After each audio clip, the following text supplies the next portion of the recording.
ഞാനിങ്ങനെ ചിന്തിക്കുകയായിരുന്നു, നമ്മുടെ ഈ മരുഭൂമി യാത്രയിൽ നാം എല്ലാവരും നിരന്തരമായ പരിശോധനകളിലൂടെയാണ് കടന്നുപോയിക്കൊണ്ടിരിക്കുന്നത്. നപ്താലിയെ കുറിച്ച് പഴയ നിയമത്തിൽ ഇങ്ങനെ കാര്യം പറഞ്ഞിട്ടുണ്ട്. നപ്താലി പോർക്കള വീടുകളിൽ തന്നെ. നമ്മളെ കുറിച്ചൊരു സത്യമാണ്, നമ്മൾ എല്ലാ സമയത്തും ശോധനകളിലൂടെയാണ് കടന്നുപോയിക്കൊണ്ടിരിക്കുന്നത്. ഒന്നുകിൽ ആന്തരികമായിട്ട്, അല്ലെങ്കിൽ ബാഹ്യമായിട്ട്. പക്ഷെ ആ ശോധനകളാണ് നമ്മളെ അനുഗ്രഹിക്കപ്പെട്ടവരാക്കി തീർക്കുന്നത്. പരീക്ഷ സഹിക്കുന്ന മനുഷ്യൻ ഭാഗ്യവാൻ. ഈ പരീക്ഷകളില്ലെങ്കിൽ നമുക്ക് പെട്ടെന്നൊരു സമ്പന്നതയുടെ ചിന്ത വരും. നിരന്തരമായിട്ട് പരീക്ഷിക്കപ്പെട്ടുകൊണ്ടിരിക്കുമ്പം നമുക്ക് നമ്മളെ തന്നെ കാണാൻ പറ്റും, നമ്മൾ എവിടെ നിൽക്കുന്നത് കാണാൻ പറ്റും, നമ്മൾ എന്തുമാത്രം കുറവുള്ളവരാണെന്നൊക്കെ കാണാൻ പറ്റും. പരീക്ഷകളില്ലെങ്കിൽ നമ്മൾ വിചാരിക്കും, എനിക്കിപ്പം കാര്യമായ കുഴപ്പമൊന്നുമില്ല, ഞാൻ എവിടേക്കോ എത്തിച്ചേർന്നു എന്നുള്ളൊരു ചിന്ത വരും. മത്തായി 5:3 അതുകൊണ്ടാണ് കർത്താവ് പറഞ്ഞ്, ആത്മാവിൽ ദരിദ്രരായവർ ഭാഗ്യവാന്മാർ. ഈ പരീക്ഷകളിലൂടെ കടന്നു പോകുമ്പോഴാണ് നമ്മുടെ ദരിദ്രാവസ്ഥ നമ്മൾ കാണുന്നത്. ക്ഷമിക്കാൻ കഴിയാത്ത, പൊറുക്കാൻ കഴിയാത്ത, കരുണ കാണിക്കാൻ കഴിയാത്ത, അങ്ങനത്തെ നമ്മുടെ ജീവിതത്തിലുള്ള അവസ്ഥകൾ കാണുന്നിടത്താണ് നമ്മൾ ദൈവവും അന്വേഷിക്കാനായിട്ട് കടന്നു ചെല്ലുന്നത്. നമ്മൾ റോമർ 10:11 വാക്യത്തിൽ നമ്മൾ ഇങ്ങനെ വായിക്കുന്നു, അവനിൽ വിശ്വസിക്കുന്നവൻ ഒരുത്തനും ലജ്ജിച്ചു പോകത്തില്ല. റോമർ 10:11. നമ്മൾ പലപ്പോഴും ഈ വാക്യങ്ങളുടെ ബാഹ്യതലത്തിലൂടെ കടന്നു പോകാറുള്ളൂ. അതിന്റെ ആഴം വളരെയേറെയുണ്ട്. അപ്പം ക്രിസ്തുവിൽ വിശ്വസിക്കുന്നവൻ ഒരുത്തനും ലജ്ജിച്ചു പോകത്തില്ല. അപ്പൊ നമ്മളെല്ലാം നമ്മളെ കുറിച്ച് തന്നെ നമ്മൾ വിശ്വാസികളാണ്, ഞാൻ വിശ്വസിക്കുന്നു എന്നുള്ളൊരു ഏറ്റുപറച്ചിൽ നിരന്തരമായിട്ട് നടത്തുന്നവരാണ്. പക്ഷെ യഥാർത്ഥത്തിലുള്ള ഒരു വിശ്വാസം നമ്മുടെ ഉള്ളിലുണ്ടോ എന്നുള്ളതാണ് പരീക്ഷകളിലൂടെ നമുക്ക് കണ്ടെത്താൻ കഴിയുന്നത്.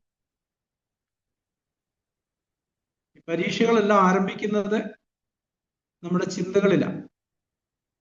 സാത്താൻ നിരന്തരമായിട്ട് നമ്മുടെ ചിന്തകളില് പാപത്തിന്റെ വിത്ത് വിതയ്ക്കാനാണ് ശ്രമിച്ചുകൊണ്ടിരിക്കുന്നത്. അപ്പൊ നമ്മള് യഥാർത്ഥ വിശ്വാസത്തിലാണ് നിൽക്കുന്നെങ്കിൽ നമ്മൾ വളരെ പെട്ടെന്ന് ആ ചിന്തകളോട് എതിർത്ത് നിൽക്കും. നമ്മള് യഥാർത്ഥമുള്ള വിശ്വാസത്തിൽ അല്ലെങ്കിൽ സംഭവിക്കുന്ന ഒരു കാര്യം, എബ്രായർ 2 പറയുന്നത്, നമ്മൾ വല്ലപ്പോഴും ഒഴുകിപ്പോകും എന്ന് പറഞ്ഞാൽ ആ ചിന്തകളിൽ നമ്മൾ പെട്ടിട്ട് ആ ചിന്തകളുടെ ഒഴുക്കിൽ നമ്മൾ പാപത്തിലേക്ക് കടന്നു പോകാനായിട്ട് ഇടയായിത്തീരും. എന്നാൽ യഥാർത്ഥത്തിലുള്ള ആഴത്തിലുള്ള ഒരു വിശ്വാസത്തിലാണ് നമ്മൾ നിൽക്കുന്നതെങ്കിൽ നമ്മൾ അവിടെ എതിർത്ത് നിൽക്കും, ഒരിക്കലും നമ്മൾ ഒഴുകത്തില്ല. കർത്താവ് 2 വീടുകളെ കുറിച്ച് മത്തായി പറഞ്ഞിട്ടുണ്ടല്ലോ, പാറമേൽ അടിസ്ഥാനം ഇട്ടതും മണൽമേൽ അടിസ്ഥാനം ഇട്ടതും. പാറമേൽ അടിസ്ഥാനം ഇട്ട് വീടിന്റെ പ്രത്യേകത, കാറ്റും കോളും തിരമാലയെല്ലാം അതിന്മേൽ അടിച്ചു, പക്ഷേ അത് അങ്ങനെ നിന്നു. മണൽമേൽ അടിസ്ഥാനം ഇട്ടത് വീണുപോയി നമ്മൾ വായിക്കുന്നത്. നമ്മളിൽ തന്നെ നമുക്ക് ഇതിനെ കാണാനായിട്ട് കഴിയും. നമ്മളൊരു പ്രകോപനത്തിന് മുമ്പിൽ പതറിപ്പോകുമ്പോൾ, അസ്വസ്ഥരാകുമ്പോൾ, സമാധാനം നഷ്ടപ്പെട്ടവരായി തീരുമ്പോൾ അത് കാണിക്കുന്ന നമ്മുടെ അടിസ്ഥാനത്തിന് എവിടെയോ കാര്യമായൊരു തകരാറുണ്ടെന്നാണ്. അടിസ്ഥാനം ഉറപ്പിച്ചിട്ടതാണെങ്കിൽ ഇതൊന്നും നമ്മളെ ഇളക്കത്തില്ല. നമ്മൾ ആന്തരികമായ ഒരു സ്വസ്ഥതയിലും സമാധാനത്തിലും നമ്മളായിരിക്കും. 2 കൊരിന്ത്യർ 3 പറയുന്നത് പോലെ, രക്ഷിക്കപ്പെടുന്നവരുടെ ഇടയിലും നശിക്കുന്നവരുടെ ഇടയിലും ഞങ്ങൾ ക്രിസ്തുവിന്റെ സൗരഭ്യവാസനയാണ്. അപ്പം ഏത് തലത്തിൽ നമ്മൾ നിന്നാലും അവിടെയെല്ലാം നമ്മളിൽ നിന്ന് പുറത്തേക്ക് വരുന്നത് യഥാർത്ഥ വിശ്വാസത്തിന്റെ ഫലമായിരിക്കും. നമ്മൾ ഇളകിപ്പോകത്തില്ല. നമ്മൾ ഇളകിപ്പോകുന്നുണ്ടെങ്കിൽ അത് കാണിക്കുന്നത് നമ്മുടെ വിശ്വാസം ആഴത്തിലുള്ളതല്ല എന്നുള്ളതാണ്. ആഴത്തിലുള്ള ഒരു വിശ്വാസം നമ്മളിലുണ്ടെങ്കിൽ നമ്മൾ അചഞ്ചലരായിട്ട് നിൽക്കും. സിയോൻ പർവ്വതത്തെ കുറിച്ച് പറയുന്നത് അത് ഇളകിപ്പോകുന്നില്ലെന്നാണ്. ഇളകിപ്പോകാത്ത ഒരു നിലപാടുള്ളതാണ്. ആത്മീയ അർത്ഥത്തിൽ ദൈവം നമ്മുടെ ജീവിതത്തിൽ ഈ വിശ്വാസത്തിന്റെ ഒരു പ്രവൃത്തി ചെയ്തുകൊണ്ടിരിക്കുന്നുണ്ടെങ്കിൽ എല്ലാ പരീക്ഷകളിലും നമ്മൾ സ്വസ്ഥരായിട്ട് അതിനെ അഭിമുഖീകരിക്കുന്നവരായിരിക്കും. നമ്മൾ ആരംഭിക്കുമ്പോൾ ഒരിക്കലും അങ്ങനെ അല്ല എന്നുള്ള കാര്യം സത്യമാണ്. പക്ഷെ നമ്മൾ വളരും തോറും, ഒരു ഉദാഹരണം പറയാം, നമ്മുടെ കുഞ്ഞുങ്ങള് അവർ 3-4 വയസ്സൊക്കെ ഉള്ളപ്പം ഒരു ചെറിയ തടസ്സത്തെ തട്ടിയാൽ അവര് അടിച്ചു വീഴും. പക്ഷെ 10-25 വയസ്സൊക്കെ ആകുന്ന സമയത്ത് ഒരുമാതിരി തടസ്സങ്ങളിലൊക്കെ തട്ടിയാലും ഒരു ബാലൻസ് ചെയ്യും, വീണു പോകത്തില്ല. ഒരു പക്ഷെ 2-3 സ്റ്റെപ്പ് പതറിപ്പോകും, പക്ഷെ വളരെ പെട്ടെന്ന് അവര് നിയന്ത്രണം വീണ്ടെടുക്കും. ആത്മീയ അർത്ഥത്തിൽ നമ്മൾ ചിന്തിക്കുമ്പം ദൈവനം നമ്മുടെ ഉള്ളിൽ ഒരു വിശ്വാസത്തിന്റെ പ്രവൃത്തി ചെയ്യുന്നുണ്ടെങ്കിൽ പരീക്ഷകളിൽ നമുക്കത് നമ്മളിൽ തന്നെ അനുഭവിക്കാനായിട്ട് കഴിയും. നമ്മൾ ഒരു ഭാഗത്ത് അപ്പോസ്തലൻ ചോദിക്കുന്നുണ്ട് ഗലാത്യർക്കാണ്, ഇത് ഇത്രയെല്ലാം നിങ്ങൾ കൊരിന്ത്യർക്ക് വെറുതെ അനുഭവിച്ചുവോ?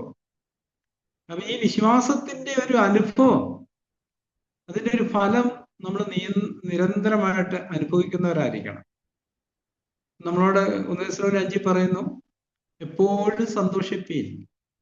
ഈ വിശ്വാസത്തിൽ നമ്മൾ ഉറപ്പുള്ളവരാണെങ്കിൽ നമ്മൾ എപ്പോഴും സന്തോഷിക്കുന്നവരായിരിക്കും. ഇത് അനുകൂല സാഹചര്യത്തിലാണേലും പ്രതികൂല സാഹചര്യങ്ങളിലാണെങ്കിലും, കഷ്ടങ്ങളിലാണെങ്കിലും നഷ്ടങ്ങളിലാണെങ്കിലും അനുഗ്രഹത്തിന്റെ തലങ്ങളിലാണെങ്കിലും എല്ലാം നമ്മുടെ സന്തോഷത്തിന് വ്യത്യാസം വരത്തില്ല.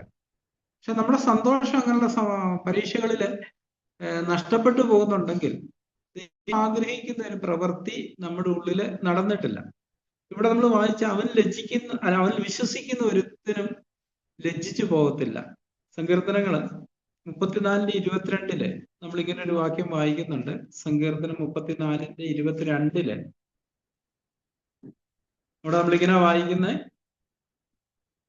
അതിന്റെ 34:22 യഹോവ തന്റെ ദാസന്മാരുടെ പ്രാണനെ വീണ്ടുകൊള്ളുന്നു, അവനെ ശരണമാക്കുന്നവരാരും ശിക്ഷ അനുഭവിക്കത്തില്ല. അപ്പൊ നമ്മൾ യഥാർത്ഥത്തിൽ ദൈവത്തിലുള്ള ഒരു വിശ്വാസം ഉണ്ടെങ്കിൽ ഈ ശിക്ഷയിൽ നിന്നുള്ള വിടുതൽ നമുക്ക് കിട്ടിയെന്നുള്ള ഒരു അടിസ്ഥാനമാണ് നമ്മളെ സന്തോഷത്തിലേക്ക് നയിക്കുന്നത്. നമുക്ക് അങ്ങനെ ഒരു നിരന്തര വിശ്വാസമുണ്ട്. ഒരിക്കലും എന്നേക്കുമായി പാപത്തിന്റെ ശിക്ഷയിൽ നിന്ന് ഞാൻ വീണ്ടെടുക്കപ്പെട്ടിരിക്കുന്നു എന്നുള്ള ഒരാഴത്തിലുള്ള വിശ്വാസം നമ്മുടെ ഉള്ളിലുണ്ടോ? അല്ലെങ്കിൽ വേറൊരു ചോദ്യം ഞാൻ ചോദിക്കാം, നമ്മുടെ പാപങ്ങളെല്ലാം ക്ഷമിക്കപ്പെട്ടിരിക്കുന്നു എന്നുള്ളൊരു ആന്തരിക വിശ്വാസം നമ്മുടെ ഉള്ളിലുണ്ടോ? കൊലോസ്യ ലേഖനത്തില് ഇങ്ങനൊരു വാക്യം നമ്മൾ വായിക്കുന്നുണ്ട്. കൊലോസ്യർക്കെഴുതിയ ലേഖനം അതിന്റെ 2-ാമത്തെ അധ്യായത്തില്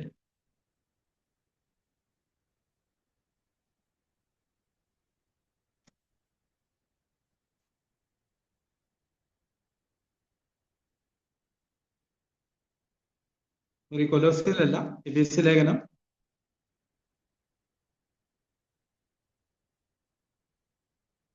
അവിടെ നമ്മൾ വായിക്കുന്ന ഒരു കാര്യം അതിന്റെ 2-ാം അധ്യായത്തില്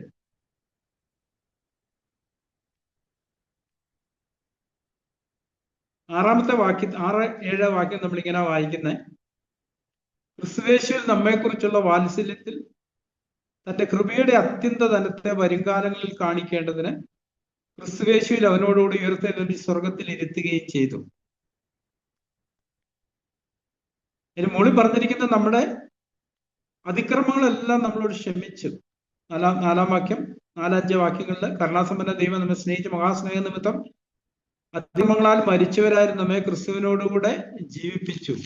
അതിന്റെ അർത്ഥം നമ്മുടെ എല്ലാ പാപങ്ങളും എന്നേക്കുമായി ക്ഷമിക്കപ്പെട്ടു. അതൊരു ഇളകാത്തൊരു അടിസ്ഥാനമാണ്.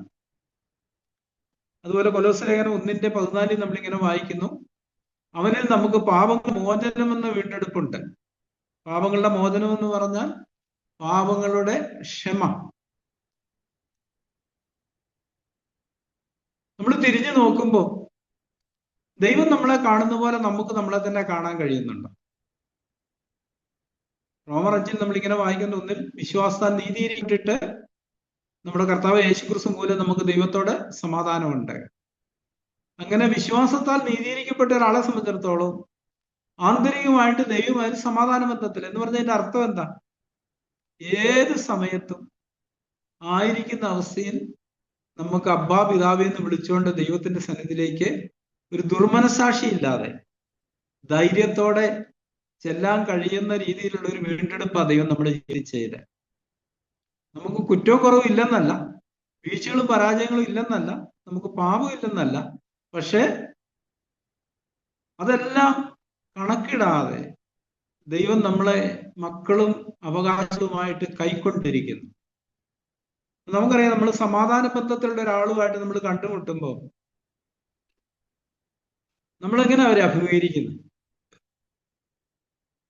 സന്തോഷത്തോടെ ഒരു പുഞ്ചിരിക്കായിട്ട് നമ്മൾ അടുത്ത് ചെല്ലും, ചിലപ്പം കൈ കൊടുക്കും, ചിലപ്പം കെട്ടിപ്പിടിച്ചൊരു ചുംബനം കൊടുക്കും.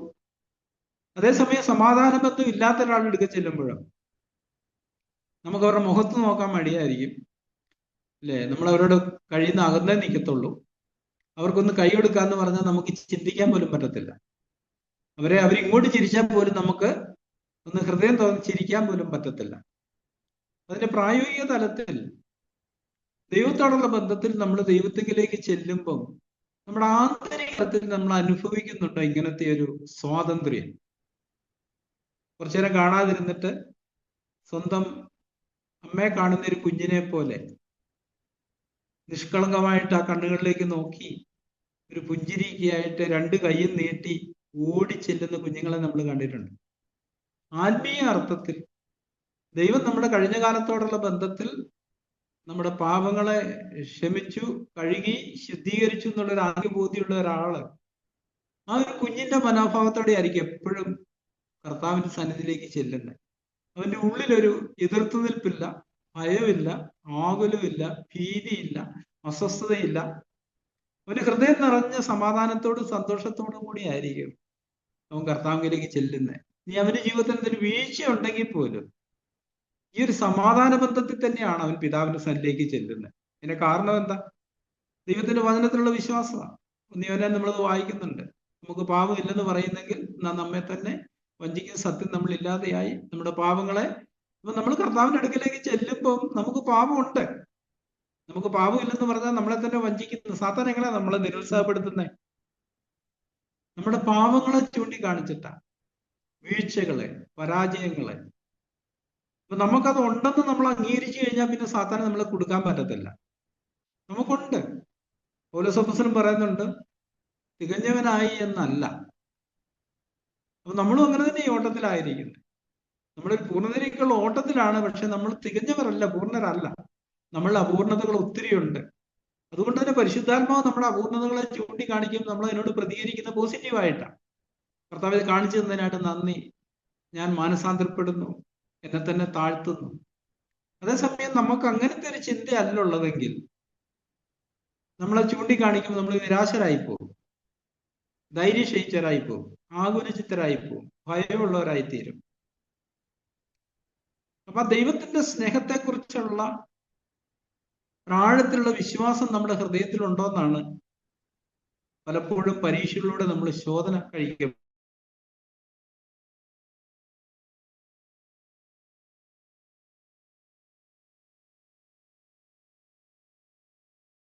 നമ്മുടെ ഉള്ളിലുണ്ട്, നമുക്ക് ലജ്ജിക്കേണ്ട ആവശ്യമില്ല.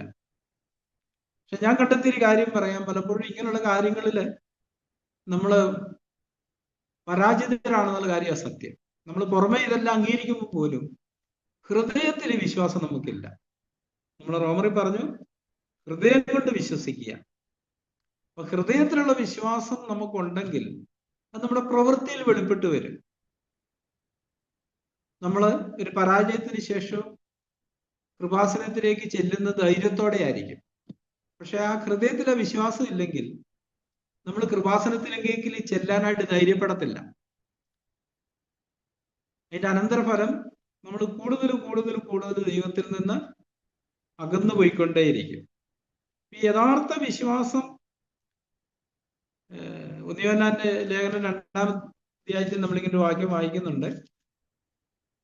യോഹന്നാന്റെ ലേഖനം 2-ാം അധ്യായം അതിന്റെ 28-ാമത്തെ വാക്യത്തിൽ ഇനിയും കുഞ്ഞുങ്ങളെ അവൻ പ്രത്യക്ഷനാകുമ്പോൾ നാം അവന്റെ സന്നിധിയിൽ ലജ്ജിച്ചു പോകാതെ അവന്റെ പ്രത്യക്ഷതയിൽ നമുക്ക് ധൈര്യം ഉണ്ടാകേണ്ടതിന് അവനിൽ വസിപ്പീൻ. റോമാലേഖനത്തിൽ നമ്മൾ വായിച്ചൊരു കാര്യം, അവന് വിശ്വസിക്കുന്ന ഒരുത്തനും ലജ്ജിച്ചു പോകത്തില്ല. അപ്പൊ അവന് വിശ്വസിക്കുന്ന ഒരാള് നിരന്തരമായിട്ട് അവനിൽ വസിക്കും. വസിക്കുക എന്ന് പറഞ്ഞാൽ എന്താ അർത്ഥം? എന്റെ കൽപ്പനകൾ പ്രമാണിക്കുന്നവൻ എന്നിലും ഞാൻ അവനിലും വസിക്കുന്ന ദൈവത്തിന്റെ വചനം പറഞ്ഞു. അപ്പൊ നമ്മുടെ ദിനംതോറുമുള്ള പരീക്ഷകളിൽ ദൈവകൽപ്പനയോടുള്ള ബന്ധത്തിൽ നമ്മൾ മുമ്പോട്ട് പോകും തോറും അത് നമ്മളെ ധൈര്യപ്പെടുത്തുകയും ഉത്സാഹിപ്പിക്കുകയും ചെയ്യുന്നതായിരിക്കും ദൈവത്തിന്റെ വചനങ്ങൾ. സങ്കീർത്തനക്കാരൻ 119 സങ്കീർത്തനം നമ്മൾ വായിക്കുമ്പോൾ അവിടെ ദൈവത്തിന്റെ കൽപ്പനകൾ എനിക്ക് പ്രമോദമാണെന്നാ പറയുന്നത്. എന്താ അതിന്റെ കാരണം? അതെന്നെ കൂടുതൽ കൂടുതൽ കൂടുതൽ ശുദ്ധീകരണത്തിലേക്ക് നടത്തിക്കൊണ്ടായിരിക്കുന്നു. അനുസരണത്തിലേക്ക്, താഴ്മയിലേക്ക്, കരുണയിലേക്ക്, ദയയിലേക്ക്. അപ്പൊ യഥാർത്ഥത്തിലുള്ള വിശ്വാസം നമ്മുടെ ഉള്ളിലുണ്ടെങ്കിൽ നമ്മൾ കൂടുതൽ കൂടുതൽ കൂടുതൽ ദൈവിക സ്വഭാവത്തിൽ വളർന്നുകൊണ്ടേയിരിക്കും. അതാ യോഹന്നാൻ അപ്പോസ്തലൻ പറഞ്ഞ അവന്റെ പ്രത്യക്ഷതയിൽ നമുക്ക് ധൈര്യം ഉണ്ടാകും, ലജ്ജിച്ചു പോകാതെ ധൈര്യം ഉണ്ടാകേണ്ടതിന്. നമ്മൾ ലജ്ജിക്കുന്നത് എപ്പോഴാന്ന് ചോദിച്ചാൽ അവന്റെ കൽപ്പനകളിൽ നമ്മൾ വിശ്വസിക്കുകയും അനുസരിക്കുകയും ചെയ്യാതിരിക്കുമ്പോഴാണ്. നമ്മൾ അനുസരിക്കും തോറും നമ്മുടെ വിശ്വാസം കൂടും, ധൈര്യം കൂടും, ദൈവത്തെക്കുറിച്ചുള്ള പരിജ്ഞാനം വർദ്ധിച്ചു വരും, നമ്മളെ കൂടുതൽ കൂടുതൽ കൂടുതൽ സ്വാതന്ത്ര്യത്തിലേക്ക് നയിക്കും. നമ്മള് ഇപ്പം വായിച്ച വാക്യം വായിക്കുമ്പോൾ നമ്മൾ പലപ്പോഴും വായിച്ചങ്ങ് ഓടിപ്പോവുക ചെയ്യുന്നു. അവനിൽ വിശ്വസിക്കുന്ന ഒരുത്തനും ലജ്ജിച്ച് പോകത്തില്ല.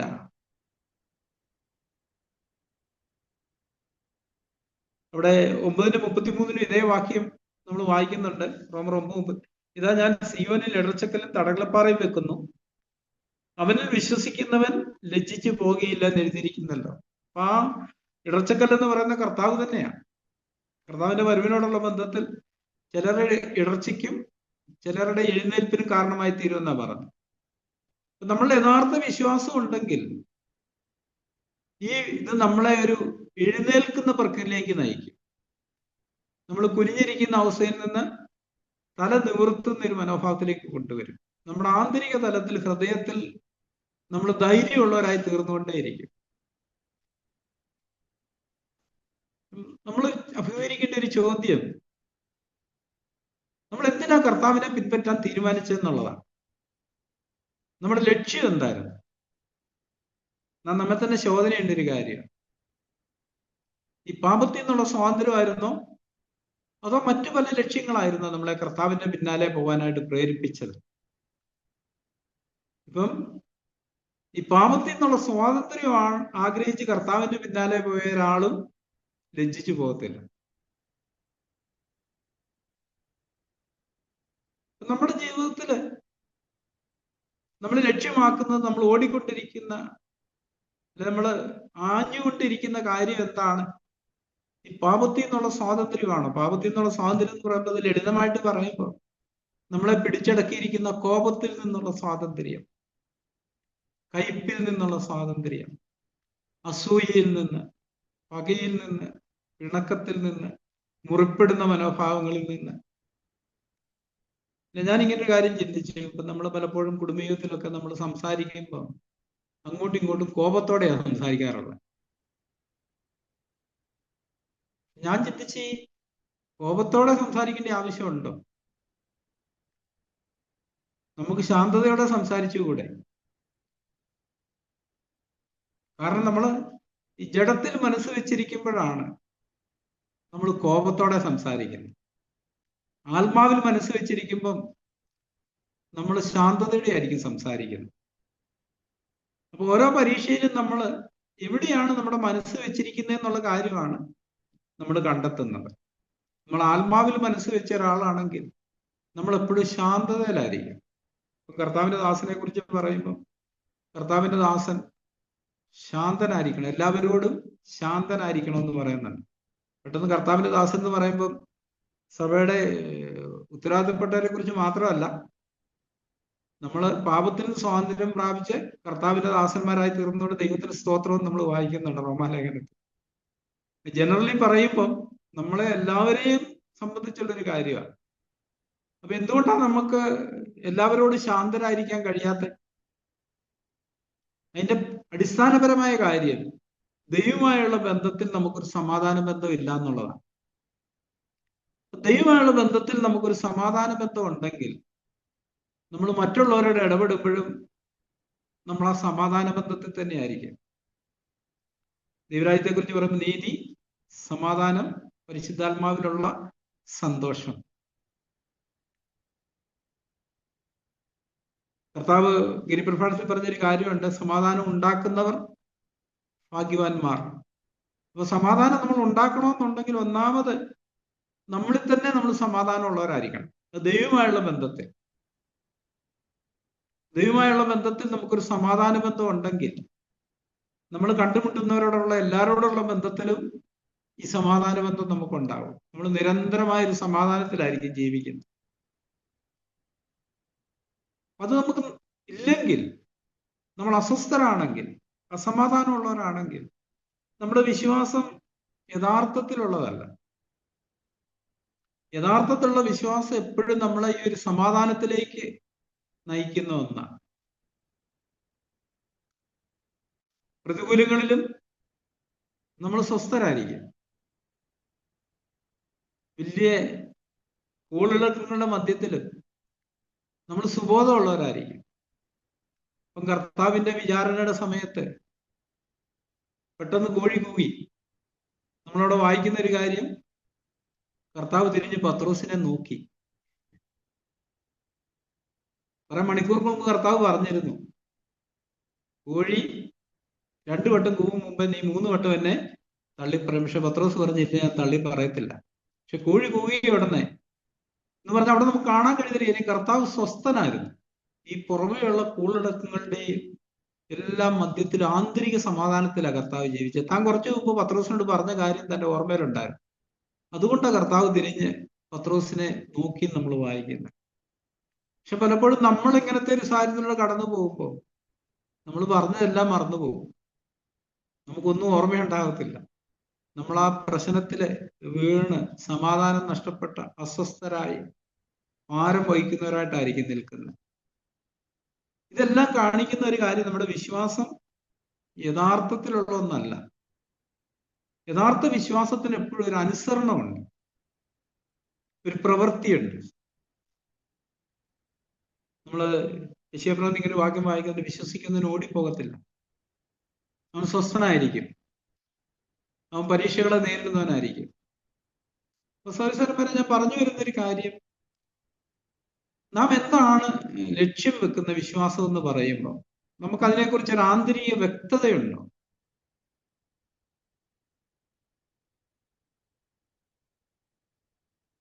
യഥാർത്ഥത്തിൽ നമ്മൾ എന്തിലാ വിശ്വസിച്ചിരിക്കുന്നത്, എന്താ വിശ്വസിച്ചിരിക്കുന്നത്? നമുക്കറിയാം, ദൈവത്തിൽ വിശ്വസിക്കുക എന്ന് പറഞ്ഞതിന്റെ അർത്ഥം ദൈവവചനത്തിലുള്ള വിശ്വാസമാണ്.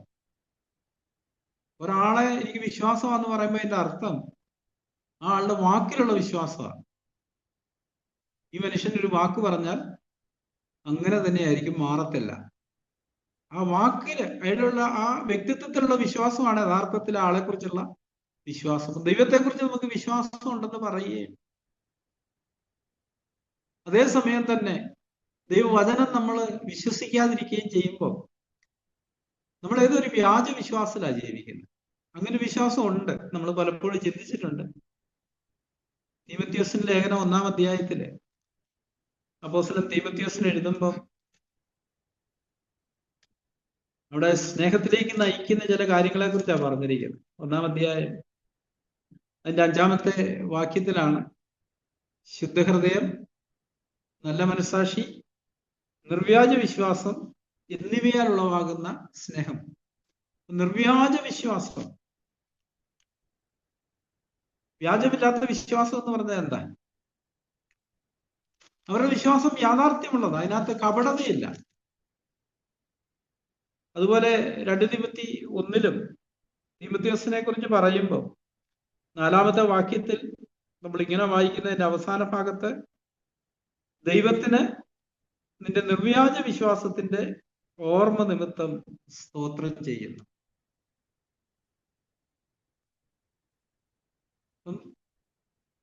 തീമോഥെയോസിനുണ്ടായിരുന്ന വിശ്വാസം യഥാർത്ഥ വിശ്വാസമായിരുന്നു, വ്യാജമല്ലായിരുന്നു. നമ്മുടെ വിശ്വാസം പലപ്പോഴും ഈ വ്യാജമുള്ള ഒരു വിശ്വാസമാണ്.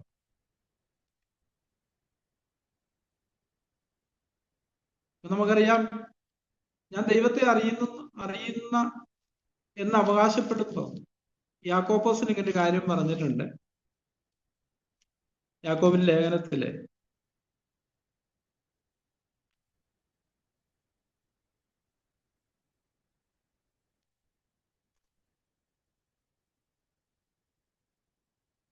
ഇത്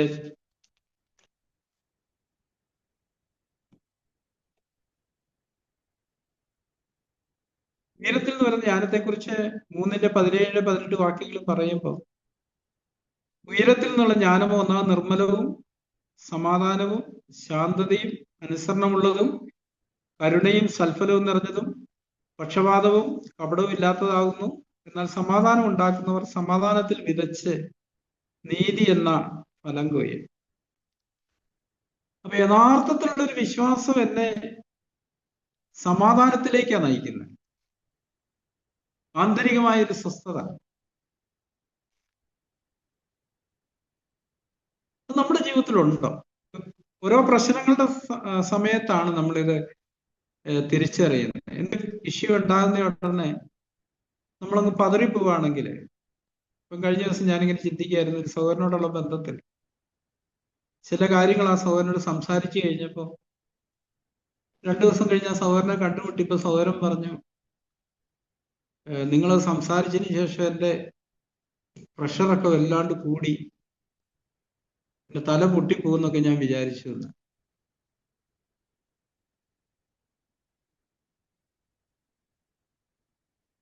അപ്പൊ ഞാനിങ്ങനെ ചിന്തിക്കുകയായിരുന്നു, ഒരു വാക്കിന് മുമ്പിൽ അല്ലെ ഒരു സംസാരത്തിന് മുമ്പിൽ എല്ലാ സമാധാനവും സന്തോഷമൊക്കെ നഷ്ടപ്പെട്ട് പ്രഷറൊക്കെ കൂടി ആകെ അസ്വസ്ഥനായി എന്ന് പറയുമ്പോൾ എന്താ ഇതിന്റെ അർത്ഥം? വ്യക്തിപരമായിട്ട് ദൈവമായുള്ള ഒരു ബന്ധത്തിലല്ല ജീവിക്കുന്നതെന്ന്. നമ്മൾ ദൈവമുള്ള ഒരു ബന്ധത്തിൽ ജീവിക്കുകയാണെങ്കിൽ ഇങ്ങനെയുള്ള സാഹചര്യങ്ങളിലൂടെ കടന്നു പോകുമ്പോൾ നമ്മൾ സ്വസ്ഥരായിരിക്കും. അല്ല, നമ്മുടെ വിശ്വാസം യഥാർത്ഥത്തിലുള്ളതാണെങ്കിൽ നമ്മൾ സ്വസ്ഥതയിലായിരിക്കും ജീവിക്കുന്നത്. നമ്മുടെ പ്രതികരണങ്ങൾ സമാധാനത്തിൽ നിന്നായിരിക്കും വരുന്നത്. യഥാർത്ഥ വിശ്വാസത്തിന്റെ വഴിയിൽ നമ്മൾ നടക്കുമ്പോൾ എപ്പോഴും ദൈവത്തിന്റെ അനുസരണത്തിലേക്കാണ് നമ്മൾ നടക്കുന്നത്. അവിടെ എല്ലാം ഇപ്പൊ ഞാനിങ്ങനെ ചിന്തിച്ചു, നമ്മളെ കുറിച്ചൊരു തിന്മ ഒരാൾ പറഞ്ഞു, നമ്മൾ കേൾക്കുന്നു. നമ്മൾ യഥാർത്ഥ വിശ്വാസത്തിലാണ് ജീവിക്കുന്നെങ്കിൽ നമ്മൾ എന്താ ചെയ്യുക? എന്താ ദൈവത്തിന്റെ വചനം പറയുന്നത്? നിങ്ങളെക്കുറിച്ച് എല്ലാ തിന്മയും കളവായി പറയുമ്പോൾ സന്തോഷിച്ച് തുള്ളി ചാടുകയും. അപ്പം പക്ഷെ എന്നെ കുറിച്ചൊരു തിന്മ പറയുന്നത് ഞാൻ കേട്ടപ്പം എനിക്ക് പ്രഷറൊക്കെ കൂടി ആകെ പ്രശ്നത്തിലായെങ്കിൽ അത് കാണിക്കുന്നതിന് കാര്യം എന്താ? വ്യക്തിപരമായിട്ട് ഞാൻ ദൈവത്തെ ഇതുവരെ അറിഞ്ഞിട്ടില്ല. ദൈവത്തെ അറിഞ്ഞ ഒരാളെ സംബന്ധിച്ചിടത്തോളം, ദൈവമായിട്ട് സമാധാന ബന്ധത്തിൽ ജീവിക്കുന്ന ഒരാളെ സംബന്ധിച്ചിടത്തോളം ആ ആള് സന്തോഷിക്കുന്നവരായിരിക്കും ആ സമയത്ത്. പക്ഷെ നമുക്ക് അന്നേരം സന്തോഷം നഷ്ടപ്പെട്ട് നമ്മൾ അസ്വസ്ഥതയും ടെൻഷനൊക്കെ ഉള്ളവരായി തീരുകയാണെങ്കിൽ അത് കാണിക്കും നമ്മൾ ദൈവത്തെ അല്ല പ്രസാദിപ്പിക്കുന്നത്, നമ്മൾ മനുഷ്യന്റെ മുമ്പാകെയാണ് ജീവിക്കുന്നത്. നമ്മൾ ഇപ്പോഴും വില മതിക്കുന്നത് ദൈവത്തിന്റെ അഭിപ്രായങ്ങളെ അല്ല, മനുഷ്യന്റെ അഭിപ്രായങ്ങളെ. നമ്മൾ ശ്രമിക്കുന്ന ഒരു കാര്യം ദൈവത്തെ പ്രസാദിപ്പിക്കാനല്ല, മനുഷ്യരെ പ്രസാദിപ്പിക്കാനായിട്ടാണ്. നമ്മുടെ വിശ്വാസം വ്യാജമുള്ളതാണ്. നമ്മൾ ദൈവത്തെ പ്രസാദിപ്പിക്കാനുള്ള ശ്രമത്തിലാണെങ്കിൽ ദൈവത്തിന് എന്ത് നമ്മളോട് പറയുന്നു അങ്ങനെ ആയിരിക്കും നമ്മുടെ അതിനോടുള്ള പ്രതികരണം. നമ്മൾ സ്വസ്ഥതയുള്ളവരായിരിക്കും, സന്തോഷമുള്ളവരായിരിക്കും, സമാധാനമുള്ളവരായിരിക്കും. നമ്മളെക്കുറിച്ച് പറഞ്ഞ ആളെ കാണുമ്പോൾ നമ്മുടെ മുഖത്തൊരു പുഞ്ചിരിയും ഒരു സ്വസ്ഥതയും കാണണം. നമ്മുടെ മുഖം ഇരുണ്ട് അസ്വസ്ഥരായിട്ടായിരിക്കുമല്ലോ നമ്മൾ ജീവിക്കുന്നത്. അപ്പൊ ഓരോ പരീക്ഷയിലും നമ്മുടെ വിശ്വാസം ഇവിടെ നിൽക്കുന്നു എന്നുള്ളത് വളരെ പ്രധാനപ്പെട്ട ഒരു കാര്യമാണ്. നമ്മളെപ്പോഴും ദൈവത്തിന്റെ വാഗ്ദത്തങ്ങളിലുള്ള ഒരു വിശ്വാസത്തിലാണ് നമ്മൾ ജീവിക്കേണ്ടത്. ആ ദൈവത്തിന്റെ വാഗ്ദത്തങ്ങളെ വിശ്വസിക്കുന്ന ഒരുത്തനും ലജ്ജിച്ചു പോകത്തില്ല.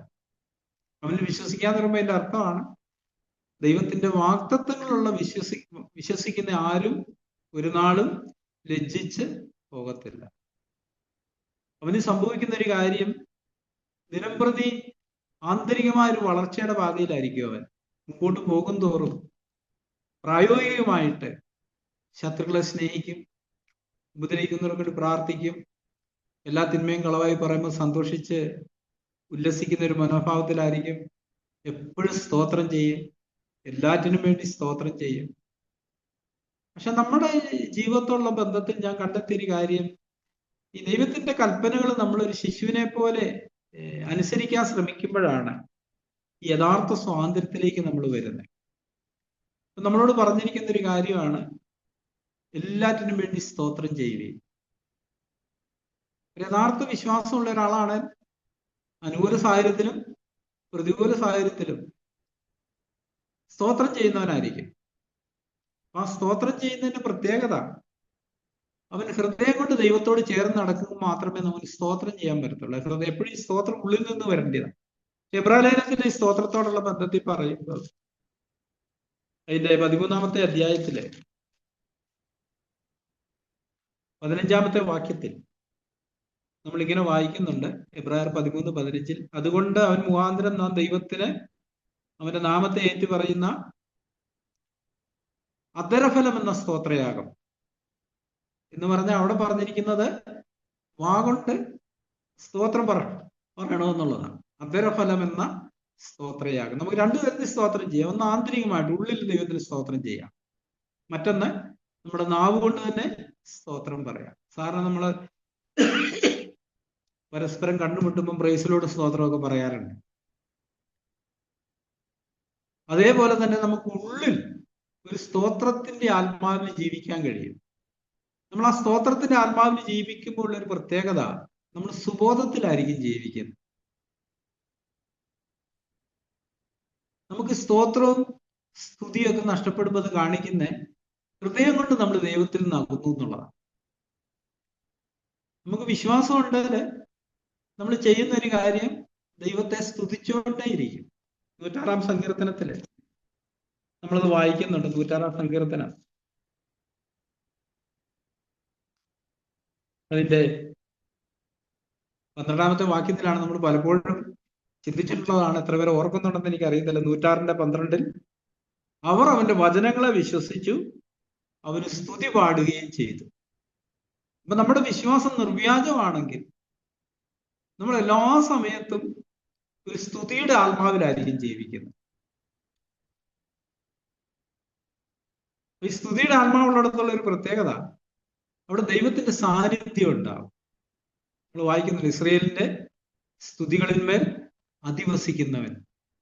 അപ്പൊ നമ്മൾ ഉള്ളിലൊരു സ്തുതിയുടെ ആത്മാവിലാണെങ്കിൽ ദൈവത്തിന്റെ സാന്നിധ്യം നമ്മുടെ കൂട്ടത്തിലുണ്ടെന്ന് അത് കാണിക്കുന്നത്. നമുക്ക് സ്തുതിയില്ല, നമുക്കുള്ളത് ഹെവിനെസ്സും അസ്വസ്ഥതയും ഭാരവും നിരാശയൊക്കെയാണ് അത് കാണിക്കുന്നത്. നമ്മൾ ദൈവ സാന്നിധ്യത്തിൽ നിന്ന് എന്തോ കാരണം കൊണ്ട് അകന്നു പോയിട്ടുണ്ട്.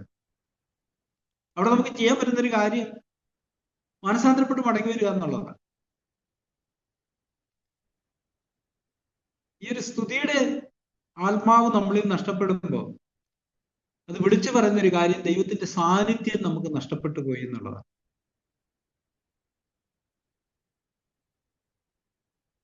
എപ്പോഴും എല്ലാറ്റിനും വേണ്ടി സ്തോത്രം ചെയ്തുകൊള്ളുകയും. ഇപ്പം പ്രത്യേകിച്ച് ഇത് കുടുംബജീവിതത്തിലൊക്കെ വളരെ പ്രധാനപ്പെട്ട ഒരു കാര്യമാണ്. നമ്മൾ സ്തുതിയുടെ സ്തോത്രത്തിന്റെ ആത്മാവിൽ ജീവിക്കുന്നിടത്ത് നമ്മൾ വീഴത്തില്ല. നമുക്ക് പരീക്ഷകളെ വളരെ പെട്ടെന്ന് ജയിക്കാൻ കഴിയും. അതിന്റെ കാരണം അവിടെ ദൈവത്തിന്റെ സാന്നിധ്യം നമ്മുടെ കൂട്ടത്തിലുണ്ട്. അതുപോലെ 124 നമ്മളിങ്ങനെ വായിക്കുന്നു, 24-25 വാക്യങ്ങളിൽ, അവർ മനോഹര ദേശത്തെ നിരസിച്ചു, അവന്റെ വചനത്തെ വിശ്വസിച്ചതുമില്ല. അവർ തങ്ങളുടെ കൂടാരങ്ങളിൽ വെച്ച് പിറുപിറുത്തു, യഹോവയുടെ വചനം കേൾക്കാതിരുന്നു. വിശ്വാസവും അവിശ്വാസവും നമ്മുടെ ജീവിതത്തിൽ ഉളവാക്കുന്ന രണ്ട് കാര്യങ്ങളാണ്. ഒന്ന് വിശ്വസിക്കുന്നു, സ്തുതി പാടുന്നു. മറ്റൊന്ന് അവിശ്വസിക്കുന്നു, പിറുപിറുക്കുന്നു. എന്തിനെ കുറിച്ചെങ്കിലും നമ്മുടെ ഉള്ളിൽ പിറുപിറുപ്പുണ്ടെങ്കിൽ നമ്മളോട് പറഞ്ഞ എല്ലാവരും വേണ്ടി സ്തോത്രം ചെയ്യാനാണ്. പക്ഷെ എന്തിനെ കുറിച്ചെങ്കിലും നമ്മൾ പിറുപിറുക്കുകയാണെങ്കിൽ അത് കാണിക്കുന്നത് നമ്മൾ യഥാർത്ഥത്തിൽ ദൈവത്തിൽ വിശ്വസിക്കുന്നില്ല. വിശ്വസിക്കുന്നുണ്ടേ നമ്മൾ സ്തുതിയുടെ ആത്മാവിലായിരിക്കും.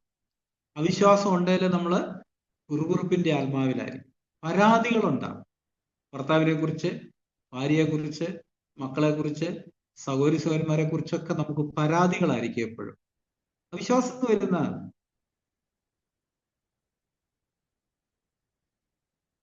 അപ്പൊ നമുക്ക് ഈ രാത്രി ഒന്നിച്ചായിരിക്കുമ്പോൾ നമുക്ക് നമ്മളെ തന്നെ ശോധന ചെയ്യാം.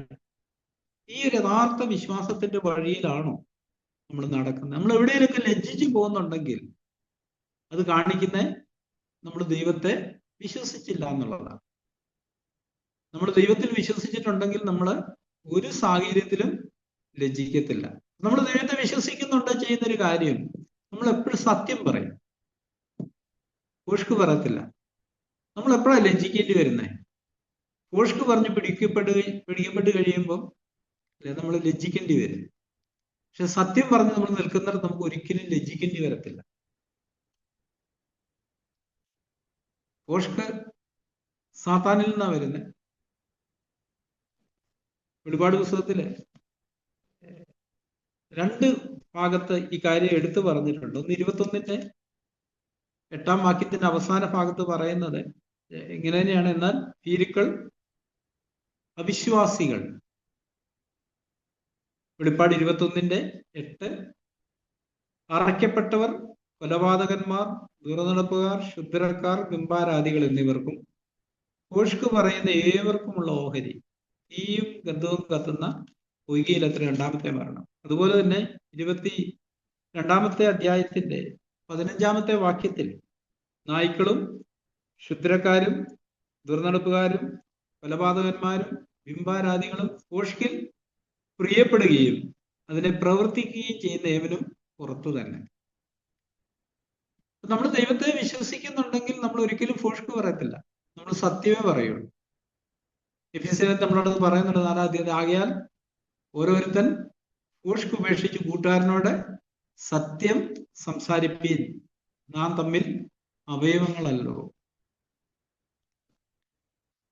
വേറെ ഭാഗത്ത് പറയുന്നത് സ്നേഹത്തിൽ സത്യം സംസാരിച്ചുകൊണ്ട് നിങ്ങൾ ക്രിസ്തുവും തലയോളം സകലത്തിലും വളരുവാനിടയാണ്. അപ്പം നമ്മൾ സത്യം പറയുമ്പോൾ തന്നെ സ്നേഹത്തിലായിരിക്കണം. പക്ഷെ പലപ്പോഴും ഞാൻ ഈ കുടുംബജീവിതത്തിൽ ശ്രദ്ധിക്കാറുണ്ട്, നമ്മൾ സത്യമാണ് പറയുന്നത്, പക്ഷെ സ്നേഹത്തിലല്ല, അസ്വസ്ഥതയിലും വൈപ്പിലും കുറ്റപ്പെടുത്തുന്ന ആത്മാവിലായിരിക്കും പറയുന്നത്. അതുണ്ടാക്കുന്ന ഫലം വിപരീതമാണ്. അതേസമയം നമ്മൾ സ്നേഹത്തിലെ സത്യം സംസാരിക്കുന്നെങ്കിൽ അത് ക്രിയേറ്റീവാണ്. അത് കേൾക്കുന്നയാളെ പണിയും, മറ്റേത് കേൾക്കുന്നയാളെ ഇടിച്ചു കളയും. ഞാൻ കണ്ടെത്തിയൊരു കാര്യം, യഥാർത്ഥ വിശ്വാസം എന്ന് പറയുന്നത് ദൈവത്തിന്റെ അനുസരണവുമായിട്ട് ബന്ധപ്പെട്ട് കിടക്കുന്നതാണ്. അത് നഷ്ടമാണേലും ലാഭമാണേലും നമ്മൾ അതിനുവേണ്ടി ഒരു നിലപാടെടുക്കും. പലപ്പോഴും നിലപാടെടുക്കുമ്പോൾ നമുക്ക് നഷ്ടം സംഭവിക്കാൻ സാധ്യതയുണ്ട്. പക്ഷെ അത് നമ്മളവിടെ ദൈവത്തിന് വേണ്ടി നിൽക്കുക, ദൈവത്തിന്റെ നാമത്തെ ഏറ്റു പറയുക ചെയ്യുന്നത് സത്യം പറയുമ്പോൾ. അങ്ങനെയുള്ളവരെ ദൈവം പ്രൊട്ടക്ട് ചെയ്യുന്നത്. പക്ഷെ നമ്മൾ ഭോഷ്ക് പറയുമ്പോൾ ദൈവത്തിന്റെ സാന്നിധ്യം നമ്മുടെ കൂട്ടത്തിലില്ല. യഥാർത്ഥ വിശ്വാസം ദൈവജനത്തിന്റെ അനുസരണത്തിലേക്ക് നമ്മളെ നിരന്തരം നടത്തിക്കൊണ്ടേയിരിക്കും. നമ്മൾ ഈ വഴിയെ നടക്കുന്തോറും നമ്മുടെ ആത്മാവും ദേഹവും തമ്മിലുള്ള ഒരു സെപ്പറേഷൻ നടക്കും നമുക്ക് കാണാനായിട്ട് കഴിയും. നമ്മുടെ സെൻട്രൽ കേന്ദ്രം ദേഹിയിൽ നിന്ന് ആത്മാവിലേക്ക് മാറ്റപ്പെട്ടുകൊണ്ടേയിരിക്കും. ആത്മാവിൽ നമ്മുടെ കേന്ദ്രം വരുന്നിടത്താണ് ഈ ആന്തരിക സ്വസ്ഥ സമാധാനത്തിലേക്ക് നമ്മൾ പ്രവേശിക്കുന്നത്. അവിടെ നിന്നുകൊണ്ടേ നമുക്ക് സമാധാനത്തിൽ സംസാരിക്കാൻ കഴിയത്തുള്ളൂ. നമ്മുടെ ദേഹിയിൽ കേന്ദ്രമായിരിക്കുന്നിടത്തോളം കാലം ആ ഉറവ മരണത്തിന്റെ ഉറവയാണ്. അതിന് ശാന്തത അറിയത്തില്ല, സ്വസ്ഥത അറിയത്തില്ല, സ്തോത്രത്തിന്റെ ആത്മാവ് അറിയത്തില്ല. അവിടെ എപ്പോഴും പിറുപിറുപ്പും പരാതിയും അസ്വസ്ഥതയായിരിക്കും. നമ്മൾ തിരുത്തുമ്പോൾ പോലും അസ്വസ്ഥത എന്നായിരിക്കും തിരുത്തുന്നത്. പക്ഷെ ആത്മാവിന്റെ തലത്തിലേക്ക് നമ്മൾ പ്രവേശിച്ച് കഴിയുമ്പോൾ നമ്മൾ തിരുത്തുമ്പോൾ നമ്മൾ സ്വസ്ഥതയിലും സ്നേഹത്തിലും ആയിരിക്കും തിരുത്തുന്നത്. അവിടെ നമ്മുടെ ലക്ഷ്യം പൂർണ്ണമായിട്ട് ശുദ്ധമായിരിക്കും. അവരുടെ നന്മ മാത്രമായിരിക്കും നമ്മുടെ ലക്ഷ്യം. അല്ലാത്തപ്പം നമുക്ക് സ്വാർത്ഥ ചിന്തകൾ കാണും. നമ്മൾ ദേഹിയുടെ തലത്തിൽ നിന്ന് ഒരാളെ തിരുത്തുമ്പോൾ പലപ്പോഴും തിരുത്താൻ കാരണം നമുക്ക് ആ മനുഷ്യൻ മുറിവുണ്ടാക്കിയിട്ടായിരിക്കും. നമ്മുടെ ഈഗോയെ മുറിപ്പെടുത്തിയിട്ടുണ്ടാവും. നമ്മൾ ദേഹിയിൽ തിരുത്തുമ്പം ആ മുറിവോടെ അവരെ തിരുത്താൻ ശ്രമിക്കുന്നത്. അതിന്റെ അനന്തരഫലം അവർ കൂടുതൽ കൂടുതൽ അകന്നു പോകും. നമ്മുടെ കുഞ്ഞുങ്ങളോടുള്ള ബന്ധത്തിൽ നമുക്കത് അറിയാം. നമ്മൾ സമാധാനത്തിലും സ്വസ്ഥതയിലുമാണ് അവരെ തിരുത്തുകയും ശിക്ഷിക്കുകയും ചെയ്യുന്നെങ്കിൽ അവർ കൂടുതൽ കൂടുതൽ നമ്മളോട് അടുത്ത് വരും. പക്ഷെ അസ്വസ്ഥതയിൽ നിന്നും അസമാധാനത്തിൽ നിന്നുമാണെങ്കിൽ അവർ കൂടുതൽ കൂടുതൽ പുറമേ നമുക്ക് മനസ്സിലാക്കാൻ പെട്ടെന്ന് കഴിയത്തില്ല. പക്ഷെ ആന്തരികമായിട്ട് നമ്മളുമായുള്ള അകലെ കൂടിക്കൊണ്ടേയിരിക്കും.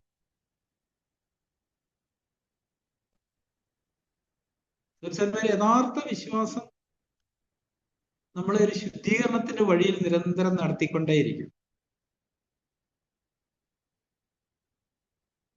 യേശുവിനെ പോലെ ആകുക എന്നുള്ളൊരു പ്രക്രിയ ആത്മാവിൽ നിന്ന് നമ്മൾ സംഭവിച്ചുകൊണ്ടേയിരിക്കും.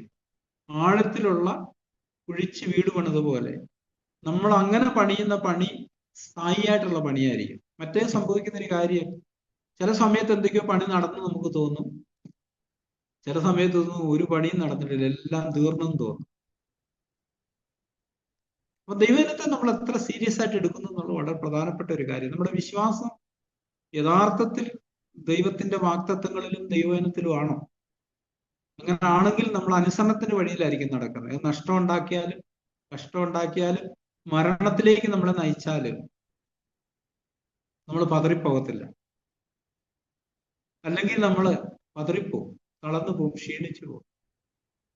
പക്ഷെ ക്രിസ്ത്യത്തിന്റെ വഴിയിൽ നമ്മളിങ്ങനെ നടന്നാണ് പഠിക്കുന്നത്. അതുകൊണ്ടാണ് നമ്മളോട് അങ്ങോട്ടും ഇങ്ങോട്ടും പ്രബോധിപ്പിക്കാൻ പറഞ്ഞിരിക്കുന്നത്. കുടുംബീയത്തോടുള്ള ബന്ധത്തിൽ എഫേസ്യ ലേഖനത്തിൽ ഭാര്യമാരെ ബഹുമാനിക്കാൻ പറയുന്നുണ്ട്, അന്യോന്യം ബഹുമാനിക്കാൻ പറയുന്നുണ്ട്.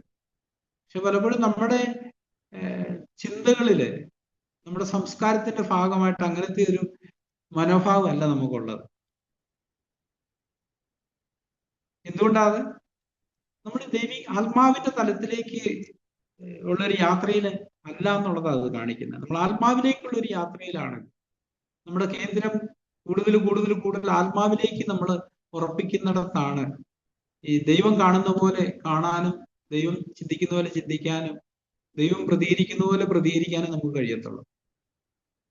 ഒരാൾ ക്രിസ്തുവിൽ വളരുക എന്ന് പറഞ്ഞതിന്റെ അർത്ഥം അതാണ്. കർത്താവിന്റെ അതേ മനോഭാവം ഉള്ളവരായിട്ട് തീർന്നുകൊണ്ടിരിക്കുക എന്നുള്ളതാണ്.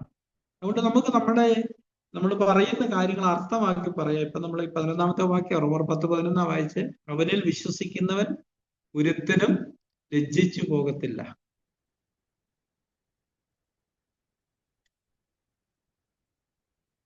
നമ്മൾ ആ വിശ്വാസം ദൈവവാഗ്ദത്തങ്ങളോടുള്ള ബന്ധത്തിലാണ്.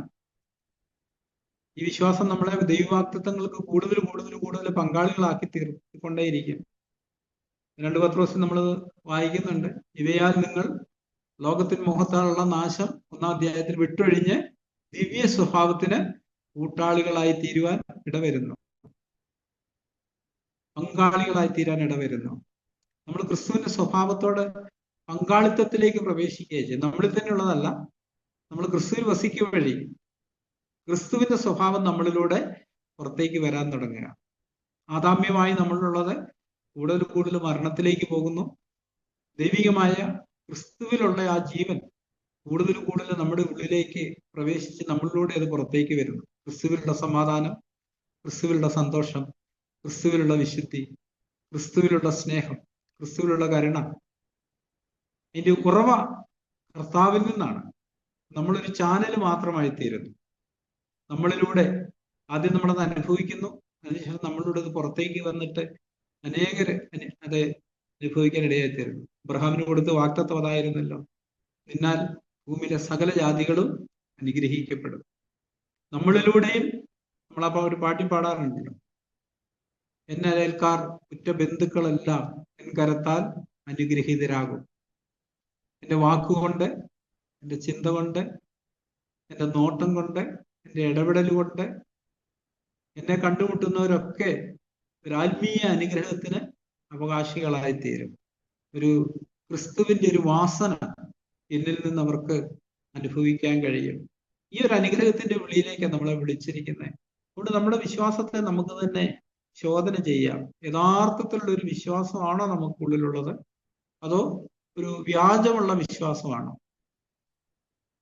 നമുക്കെന്ത് കർത്താവിന്റെ അടുക്കൽ ചെന്നിട്ട് കർത്താവിന്റെ വെളിച്ചത്തിൽ നമുക്ക് നമ്മളെ തന്നെ കാണാം. സ്വന്തം വെളിച്ചത്തിൽ നടക്കുന്നിടത്ത് നമ്മൾ എപ്പോഴും തെറ്റിപ്പോകും. കർത്താവിന്റെ വെളിച്ചത്തിലാണ് നമ്മൾ കാണേണ്ടത്. അതുകൊണ്ട് നമുക്ക് അതിനായിട്ട് നമ്മളെ തന്നെ സമർപ്പിക്കുക. ഈ വഴിയിൽ നമുക്ക് നിരാശപ്പെടാനുള്ള ഒരു അവകാശവും ഇല്ല. കർത്താവ് ഒത്തിരി അവസരങ്ങൾ നമുക്ക് തരുന്നുണ്ട്. നമ്മള് ഈ ഒരു പോരാട്ടത്തിൽ പലപ്പോഴും പരാജയപ്പെട്ടു പോവാറുണ്ട്. ദൈവം തന്നെ അനുവദിക്കുന്നതിന്റെ കാരണം നമ്മൾ ഓടിച്ചെന്ന് വീണ്ടും അവനിൽ അഭയം പ്രാപിക്കണം. വീണ്ടും അവന്റെ അടുക്കിലേക്ക് തന്നെ ചെല്ലണം. അത് ഈ വീഴ്ചകൾ നമ്മളെ കാണിക്കുന്നത് നമുക്ക് നമ്മളെ കൊണ്ട് തന്നെ സ്വയമായിട്ട് ഈ വഴിയെ നടക്കാൻ കഴിയത്തില്ല. അപ്പം വീഴുമ്പോഴെല്ലാം നമ്മളതാ ഗ്രഹിക്കുന്നത്. ഓടി കർത്താവിന്റെ അടുക്ക് ചെന്നിട്ട് നമ്മുടെ കരങ്ങൾ കർത്താവിന്റെ കരങ്ങളിൽ കൊടുത്തിട്ട് നമ്മൾ പറയുന്നത്, കർത്താവെ എന്നെ നടത്തണം, എനിക്ക് നടക്കാനാവത്തില്ല, നീ എന്നെ നടത്തണം, ഞാൻ വീണു പോകുന്നു, നിന്റെ കരം കൊണ്ട് എന്നെ മുറുകെ പിടിക്കണം, നിന്റെ വചനത്തിന്റെ ആശ്വാസങ്ങൾ എന്നെ നിറയ്ക്കണം, നിന്റെ രക്തത്താൽ എന്നെ നിരന്തരമായിട്ട് കഴുകണം. നമ്മളിങ്ങനെ വാക്യം വായിക്കാം, അവൻ വിശ്വസിക്കുന്നവൻ ലജ്ജിച്ചു പോകത്തില്ല. അവിടെ സഹോദരന്മാരെ, നമുക്ക് നമ്മളെ തന്നെ ഈ ഒരു യാത്രയ്ക്ക് വേണ്ടി പുതുതായിട്ട് കർത്താവിന്റെ കാര്യങ്ങളിൽ സമർപ്പിക്കാം. അതിനായിട്ട് കർത്താവ് നമ്മളെ സഹായിക്കട്ടെ. നമുക്ക് പ്രാർത്ഥിക്കാം. സർവ്വപിതാവേ, രാത്രിക്കായിട്ട് നന്ദിയോടെ സ്തുതിക്കുന്നു. അടികളെ വിളിച്ചു വേർതിരിച്ച് അവിടുത്തെ സ്നേഹത്തിനായിട്ട് നന്ദി. അടികളെ ഹൃദയത്തിന്റെ കണ്ണുകളെ തുറക്കണം. അവിടുത്തെ വചനത്തിന്റെ സത്യങ്ങള് കാണാൻ തക്കവണ്ണം അടിയങ്ങളുടെ കണ്ണുകളെ പ്രകാശിപ്പിക്കണം. ആ വചനത്തിൽ മറിഞ്ഞിരിക്കുന്ന അവിടുത്തെ ജീവൻ കണ്ടെത്തി ആ ജീവനാൽ നിറയപ്പെട്ട് അവിടുത്തെ അതേ സ്വരൂപമുള്ളവരായി തീർന്ന് അടികളെ ആക്കി വെച്ചിരിക്കുന്ന ഭവനങ്ങളിലും സഭകളിലും സമൂഹത്തിലും ഒരു വെല്ലുവിളി ഉയർത്തിക്കൊണ്ട് അവിടുത്തെ നാമത്തെ ഉയർത്തിപ്പിടിച്ചുകൊണ്ട് ജീവിപ്പാൻ തക്കവണ്ണം ആത്മാവിന്റെ നിറവിൽ അടികളെ സൂക്ഷിക്കണമെന്ന് പ്രാർത്ഥിക്കുന്നു. യേശുവിന്റെ നാമത്തിൽ ചോദിക്കുന്നു പിതാവേ, ആമേൻ.